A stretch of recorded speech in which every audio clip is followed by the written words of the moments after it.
Sveikas gyvenime einantis mirti, ką turiu daryti, kad galėčiau nurimti?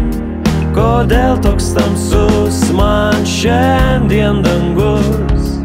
Kodėl toks skaudus ir šaltas lietus?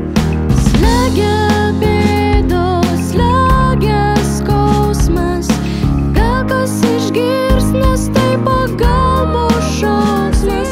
Kodėl turi tiek mažai draugų? Gal todėl, kad nevertini jų. Jokios meilės, jokios pagarbos. O kai jau kalbėt apie puodelį kavos, todėl jos pasivyk ir jų atsiprašyk, nes gali būt vėlu, kai nebeteksi jų. Neskaudėk